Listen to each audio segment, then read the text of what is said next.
Hello दोस्तों, स्वागत है आपका अपने YouTube चैनल गोयल मैट्रिक्स पर। चैनल पर पहली बार आए हैं, सब्सक्राइब कर लीजिएगा।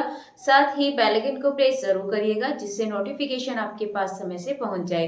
तो आज की जो वीडियो है ये भी आपके लिए बेहद इंपॉर्टेंट रहने वाली है, क्योंकि बात करेंगे फिर से 10 क्वेश्चंस के बारे में। एंड एक क्वेश्चन आपको यहाँ से जरूर देखने के लिए मिलने वाला है, तो 10 क्वेश्चंस को देखेंगे। एंड जो क्वेश्चन नंबर 1 है उसका आंसर आपको बताना है। एंड वीडियो के लास्ट में चेक भी कर लीजिएगा उसका सही आंसर क्या है। साथ ही आपको ये बताना है कि टोटल 10 में से आपके कितने क्वेश्चन सही हुए हैं। तो आइए चलिए फिर स्टार्ट करते हैं। वीडियो के अंत तक जरूर देखिएगा, अच्छी लगती है तो प्लीज एक बार ज्यादा से ज्यादा लाइक कमेंट शेयर भी कर दीजिएगा। तो चलिए फिर स्टार्ट करते हैं। क्वेश्चन नंबर 1 आपके सामने है। क्वेश्चन नंबर 1 है, if f x y z आपको यहाँ पर दे रखा है 3x² y plus 2y minus 3z, then आपको डेल एफ बताना है। ये आपका कितना होगा, डेल्टा एफ आपसे पूछा है। ऑप्शंस आपके सामने हैं, आसान क्वेश्चन है, आराम से आप लोग कर सकते हैं। तो इसका जो भी आंसर है आपको कमेंट बॉक्स में बताना है। साथ ही आपको लास्ट में चेक भी करना है कि इसका सही आंसर क्या है। चलिए फिर चलते हैं इसके बाद अब क्वेश्चन नंबर 2 की तरफ। क्वेश्चन नंबर 2 देखेंगे तो ये आपको दे रखा है the gradient of a scalar function. आपको इसका ग्रेडियंट बताना है। देखिए ये भी आसान क्वेश्चन है, डायरेक्टली आप इसका बता सकते हैं। तो इसमें एक्स वाई जेड की रेस्पेक्ट में यदि आप देखें तो ये हो जाएगा आपका del five upon del x iota plus del five upon del y j plus del five upon del z के। ये आपका सही हो जाएगा, यानी कि जो ऑप्शन नंबर सी है ये आपका बिल्कुल सही आंसर हो जाएगा। तो डायरेक्टली आप इसको टिक कर सकते हैं, ज्यादा आपको सोचने समझने की जरूरत नहीं पड़ेगी। तो इसका जो ऑप्शन नंबर सी है ये आपका बिल्कुल सही आंसर हो जाएगा। चलिए बढ़ते हैं नेक्स्ट क्वेश्चन की तरफ। एंड डायरेक्टली फॉर्मूला है, ये आपको डायरेक्ट याद रखना है इस वाले फॉर्मूले को। तो आपके सामने क्वेश्चन है, लेट आर आपको दे रखा है x i plus y j plus z k and r is equal to आपको मॉड में आर दे रखा है बार लगाकर। देन आपसे पूछा है यहाँ पर डेल ई की पावर आर, ये आपका कितना होगा। तो ऑप्शंस आपके सामने हैं, तो इसका जो भी करेक्ट आंसर है ये होगा आपका ऑप्शन नंबर सी, ई की पावर आर अपॉन आर और आर बार, यानी कि ऑप्शन नंबर सी इसका बिल्कुल सही आंसर हो जाएगा। चलिए ये क्वेश्चन आपका हो चुका है, बढ़ते हैं हमारे अगले क्वेश्चन की तरफ। एफ आर आपको दे रखा है F1 F2 F3, आपको प्लस में इस तरीके से फंक्शंस दे रखे हैं। आपको बताना है, मतलब यहाँ पे बोला गया है is a vector function then the divergence of f आपको बताना है क्या होगा। तो ऑप्शंस आपके सामने हैं, बस कुछ नहीं करना है। इसमें आप देखेंगे तो सबसे पहले जब हम इसमें करेंगे डिफरेंशियल कर देंगे, डाइवर्जेंस निकालेंगे, तो सबसे पहले F1 के लिए निकालेंगे आप x का, एंड F2 में निकालेंगे आप किसका y का, एंड F3 के लिए निकालेंगे z का। तो इस हिसाब से जो ऑप्शन नंबर बी है ये आपका बिल्कुल सही आंसर हो जाएगा। तो इसका जो ऑप्शन नंबर बी है ये आपका बिल्कुल करेक्ट आंसर है। चलिए इसके बाद बढ़ते हैं नेक्स्ट क्वेश्चन की तरफ। अगला क्वेश्चन है आपका the divergence of a vector function, आपको इसका डाइवर्जेंस बताना है।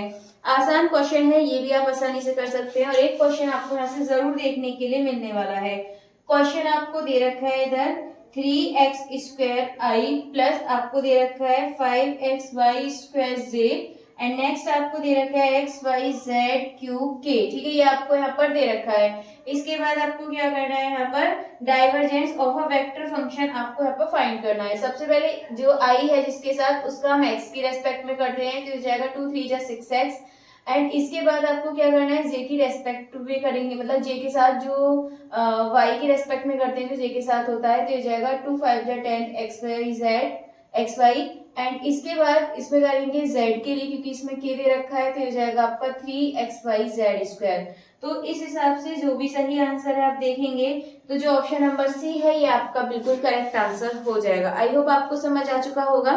समझ आ रहा है तो प्लीज इसका आंसर भी आप बता दीजिएगा नेक्स्ट वाले क्वेश्चन का। तो नेक्स्ट क्वेश्चन अब आपके सामने है। अगला क्वेश्चन है आपके सामने, ये आपको दे रखा है कि if f is equal to है e की power xy minus cos yj plus sine z² k, then आपको डेल आपको इनटू में, यानी कि इसका एक तरीके से आपको ग्रेडियंट डाइवर्जेंस यहाँ पर आपको निकाल देना है। तो सबसे पहले यहाँ क्वेश्चन लिख लेते हैं। यह आपका यहाँ पर f आपको दे रखा है e की power xy minus cos y और आपको ये दे रखा है j प्लस साइन z, ये दे रखा है आपको स्क्वायर में यहाँ पर k। ठीक है, आपको पता है i वाले का x के लिए कर देते हैं, तो हो जाएगा e की पावर xy के लिए x में करेंगे आपके पास y बचेगा, माइनस cos y का आप करेंगे तो ये हो जाएगा आपका माइनस माइनस प्लस का साइन y आपको मिल जाएगा। एंड इसका z के लिए करेंगे तो ये हो जाएगा आपका 2 sine alpha into, sorry alpha नहीं z इंटू कॉस z, ये आपको यहाँ से मिलेगा। तो आप एक चीज यहाँ पर देखिएगा, 2 साइन z और कॉस z, ये आपका क्या बन जाएगा, मतलब किसका फॉर्मूला होता है, ये आपका साइन 2z लिख दीजिए आप डायरेक्टली यहाँ पर, साइन 2z आप इसको लिख दीजिएगा। अब आपको यहाँ से डायरेक्टली आंसर मिल गया। ऑप्शन आप देख लीजिएगा एक बार, तो जो आपका ऑप्शन नंबर डी है y e की power x y plus sine y plus sine 2z, ये आपका एकदम करेक्ट आंसर है, यानी कि इसका जो ऑप्शन नंबर डी है ये आपका बिल्कुल सही आंसर हो जाएगा। चलिए इसके बाद बढ़ते हैं नेक्स्ट क्वेश्चन की तरफ। नेक्स्ट क्वेश्चन आपको दे रखा है, तो अगला क्वेश्चन है the path transversal in calculating the Green's theorem is, मतलब कैसा होता है, ये आपका इनवर्स होता है, जो पाथ होता है ट्रांसवर्सल का ग्रीन्स थ्योरम में, कैसा होता है, इनवर्स, क्लॉकवाइज, एंटी क्लॉकवाइज या फिर आउटवर्ड्स। तो ध्यान रखना है आपको, ये आपका एंटी क्लॉकवाइज होता है, ठीक है, याद कर लीजिए ग्रीन्स थ्योरम के लिए एंटी क्लॉकवाइज होता है। तो इसका जो ऑप्शन नंबर सी है ये आपका बिल्कुल सही आंसर हो जाएगा। चलिए इसके बाद बढ़ते हैं अगले क्वेश्चन की तरफ। नेक्स्ट आपको दे रखा है ऐसे इंटीग्रल में M d y minus N d x is equal to में आपको दे रखा है double integral R del M upon del x plus del N upon del y और d x d y represent करता है फॉर्म ऑफ ग्रीन्स थ्योरम में किस चीज को रिप्रेजेंट करता है।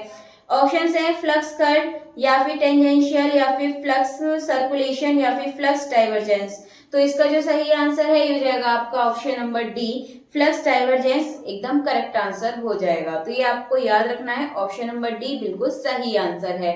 इसके बाद चलते हैं हमारे नेक्स्ट क्वेश्चन की तरफ। नेक्स्ट क्वेश्चन आपको यहाँ पर दे रखा है कि by Green's theorem M d x plus N d y, ये आपका क्या होता है फॉर्मूला। तो ऑप्शंस आपके सामने है, तो इसका जो सही आंसर है डायरेक्टली आप लगाएंगे, जो ऑप्शन नंबर सी है ये आपका बिल्कुल सही आंसर हो जाएगा, याद रखना है आपको ये, ठीक है। तो ऑप्शन नंबर सी एकदम करेक्ट आंसर है। इसके बाद चलते हैं आगे अगले क्वेश्चन की तरफ, अगला भी है लास्ट भी। तो क्वेश्चन है Green's theorem is useful for changing a line integral around the closed curve C into dash over the region R enclosed by C. किसके लिए होता है, ये डबल इंटीग्रल में चेंज होता है इसका, तो ये आपको याद रखना है, डबल इंटीग्रल में चेंज हो जाता है। तो इसका जो सही आंसर है ये हो जाएगा आपका option number B, double integral इसका करेक्ट आंसर है। चलिए ये तो आपके हो चुके हैं, और जो क्वेश्चन नंबर 1 था उसका सही आंसर देख लेते हैं कि उसका सही आंसर क्या है। तो क्वेश्चन नंबर 1 आपको दे रखा है, डेल एफ आपको निकालना है, आसान क्वेश्चन है, एक बार इसको करके देख लेते हैं।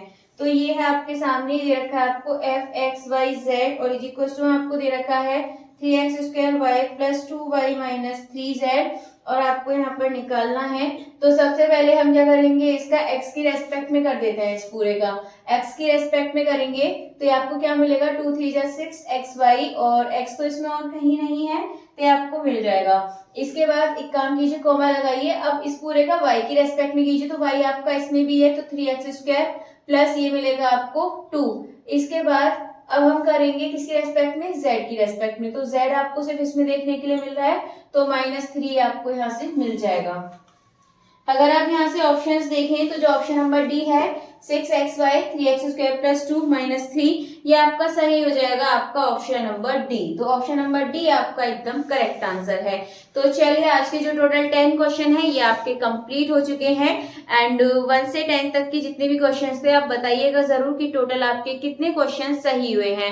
एंड आज के क्वेश्चन को यहीं पर फिनिश करते हैं, मिलते हैं हमारे कल की नेक्स्ट वीडियो में आगे की न्यू क्वेश्चन के साथ। तब तक के लिए आप ज्यादा से ज्यादा वीडियो को लाइक कमेंट शेयर कर दीजिएगा।